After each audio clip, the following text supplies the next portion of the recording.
Praise the Lord. आप सभी को जय मसीह की। परमेश्वर की जीवित हुजूरी में आप सभी का स्वागत है। परमेश्वर का धन्यवाद। प्रभु आप सभी को ब्लेस करे जितने परमेश्वर के वचन को सुनते हैं और उसे ग्रहण करते हैं। आइए आज के वचन, आज के संदेश में चलते हैं। आज के वचन में जाने से पहले जितने हमारे भाई बहन हमारे चैनल पर नए हैं वे हमारे चैनल को सब्सक्राइब कर लें, बेल आइकन को दबा लें, ताकि परमेश्वर के जो वचन के वीडियो हैं जब हमारे चैनल में डाले जाए तो उसका नोटिफिकेशन आप सभी को मिलता रहे और परमेश्वर के हर एक वचन को सुनकर आप सभी आशीष को प्राप्त करें। तो आइए आज का वचन, आज का संदेश देखेंगे। इस वचन को आप पूरा सुने और किसी अन्य भाई बहन के यहाँ शेयर भी करें। आज का वचन है भजन संहिता 130 अध्याय का 3 वचन, जिसमें लिखा है, हे यहोवा, यदि तू अधर्म के कामों का लेखा ले तो हे प्रभु कौन खड़ा रह सकेगा। परमेश्वर के इस वचन को राजा दाऊद आत्मा में होकर जो भी वचन लिखे हैं वह वचन गीत गाते हुए लिखे। यह परमेश्वर की स्तुति और यह गीत है जो परमेश्वर ने राजा दाऊद को उसकी आत्मा में डालकर अपने वचन को बुलवाता था। परमेश्वर का वचन कहता है कि हे यहोवा, तो यदि सभी का लेखा ले तो ये बता तेरे सम्मुख कौन खड़ा रह सकता है। ये सच है परमेश्वर का वचन कि यदि किसी के जीवन का अगर लेखा लिया जाए तो ऐसा कोई मनुष्य नहीं है जो परमेश्वर के सम्मुख खड़ा रह सके। हर मनुष्य ने पाप किया है, हर मनुष्य ने अपराध किया है और वही अपराध, वही पाप बार बार किया है। परमेश्वर के सम्मुख जाने के बाद भी, अपने अपराधों को मानने के बाद भी फिर आकर पाप किया है, क्योंकि शैतान उन्हें पवित्र नहीं रहने देता। और परमेश्वर का वचन कहता है कि सबने पाप किया है, एक भी धर्मी नहीं है और एक भी नहीं है। लेकिन वो क्या है? परमेश्वर की महिमा से रहित है। परमेश्वर कहता है कि कोई भी ऐसा मनुष्य नहीं है जो पाप न किया। हर एक मनुष्य पाप किया है, हर एक मनुष्य अपराध किया है। अधर्मों के काम का लेखा लेना, जो परमेश्वर की आज्ञाओं के विरुद्ध जाकर कार्य करना। अधर्म क्या है? अधर्म वो नहीं कि आप हिंदू हो, आप मुसलमान बन जाओ, आप ईसाई बन जाओ, ये अधर्म नहीं है। अपना धर्म छोड़ दूसरे धर्म को ग्रहण करना, ये अधर्म नहीं है। अधर्म वो है जो आपने परमेश्वर की आज्ञाओं को तोड़ा है और सच्चाई और अच्छाई का मार्ग छोड़ करके बुराई का मार्ग अपनाया है, पाप का मार्ग अपनाया है। वह क्या है? वही अधर्म है जो परमेश्वर की आज्ञाओं के विरुद्ध आपने कार्य किया है। परमेश्वर ने जिसकी आज्ञा नहीं दी करने के लिए आज मनुष्य वही कर रहा है। ऐसा कहीं किसी भी किताब में नहीं लिखा है कि तुम मूर्ति की पूजा करो, लेकिन सभी कर रहे हैं। हमारे मसीही भाई बहन भी कर रहे हैं।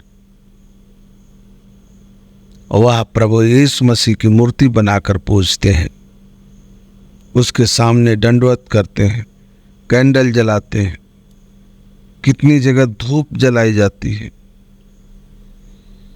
ये क्या है? परमेश्वर की आज्ञा के विरुद्ध है। परमेश्वर ने जब कह दिया कि तू अपने लिए कोई खोद कर मूर्ति न बनाना, अपने लिए खोद कर मूर्ति न बनाना, तो अपने लिए आप किसी भी प्रकार की मूर्ति को नहीं बना सकते और उसके आगे दंडवत नहीं कर सकते। परमेश्वर ने कहा तू व्यभिचार न करना। आप अपनी पत्नी को छोड़ किसी भी पराई स्त्री या लड़की पर आप बुरी दृष्टि नहीं डाल सकते, क्योंकि परमेश्वर का वचन कहता है कि यदि तू किसी पराई स्त्री को देख अपने मन में बुरे विचार लाए तो तू व्यभिचार कर चुका है। तो परमेश्वर, ये जो आज्ञाएं, बहुत सी आज्ञाएं परमेश्वर ने दिया है, अगर उन आज्ञाओं का वर्णन किया जाए तो बहुत बड़ी वीडियो बनेगी। ऐसा नहीं है कि सिर्फ परमेश्वर ने वो 10 आज्ञाएं तो वो मूल आज्ञाएं, मुख्य आज्ञाएं हैं। उसके अलावा भी बहुत सी ऐसी आज्ञाएं हैं जो परमेश्वर ने मनुष्य को उनके जीवन को सुदृढ़ बनाने के लिए और अपने राज्य के योग्य बनाने के लिए दिया है। तो परमेश्वर का वचन कहता है कि अगर परमेश्वर सबके अधर्मों के कामों का लेखा ले, ऐसा कोई मनुष्य नहीं है जो परमेश्वर के आगे टिक सके, खड़ा रह सके और परमेश्वर से कहे प्रभु मैंने तेरे राज्य में कभी पाप नहीं किया। कोई है ऐसा मनुष्य जो कहते कि उसके जीवन से कोई अपराध नहीं हुआ, कोई पाप नहीं हुआ? हो ही नहीं सकता कि कोई मनुष्य ऐसा कहते। हर एक मनुष्य पाप के गिरफ्त में है, हर एक मनुष्य अपराध के गिरफ्त में है। बस परमेश्वर की महिमा से रहित थे। परमेश्वर उस पर दया कर रहा है, अनुग्रह कर रहा है, उन्हें बचा रहा है और वे बचे हुए हैं। कहते हैं कि संसार के लोग ही कहे हैं कि जब पाप का घड़ा बढ़ता है और जब वो फटता है तो उसका पाप ही उसे विनाश कर देता है। और वह दोष किसको लगाते हैं? परमेश्वर को। कहते हैं परमेश्वर ने ना जाने हमारे जीवन में कहाँ से दुख दे दिया। मेरे भाई और मेरे बहन, परमेश्वर कभी किसी को दुखी नहीं करता, वह कभी किसी को बीमार नहीं करता। कोई पिता अपने पुत्र को तकलीफ में नहीं देखना चाहता।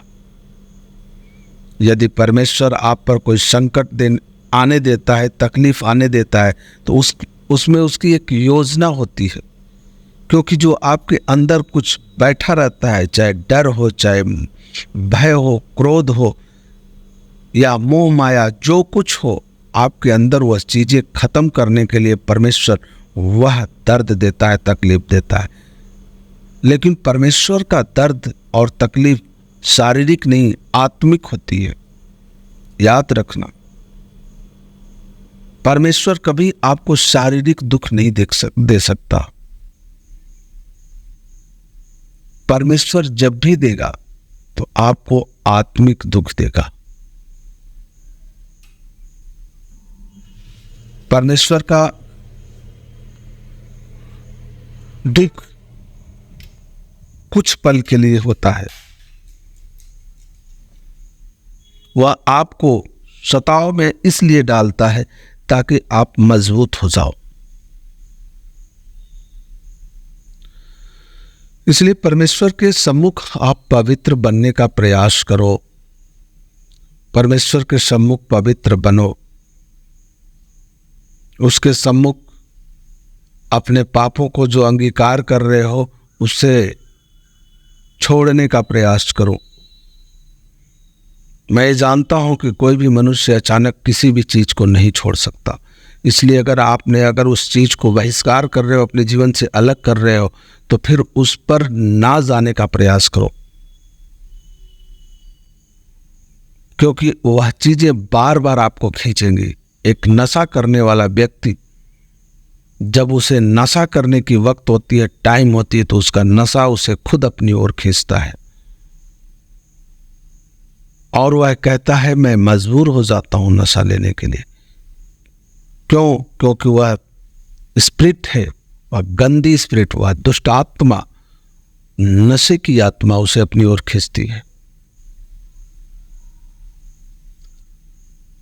तो सच में परमेश्वर का जो वचन कहता है कि अगर वह लेखा ले किसी भी मनुष्य से, तो ऐसा संसार में कोई मनुष्य नहीं है जो परमेश्वर के सम्मुख खड़ा होकर कह सके मैं धर्मी मनुष्य हूं, मेरे विचार शुद्ध और पवित्र हैं। ऐसा कोई नहीं कह सकता। सबके विचार पाप में है, सबके विचार अशुद्ध है। मन से शुद्धता को ग्रहण करो और पापी विचार जो होता है उसे छोड़ो, अधर्म के कामों को छोड़ो, परमेश्वर की ओर फिरो। अभी भी समय है, अभी भी वक्त है, परमेश्वर आपको मौका दे रहा है, क्योंकि न्याय का दिन बहुत करीब आ चुका है। जो ये समझते हैं कि न्याय का दिन अभी बहुत दूर है, उनकी भूल है। न्याय का दिन बहुत करीब है, क्योंकि उसके लक्षण दिखाई दे रहे हैं।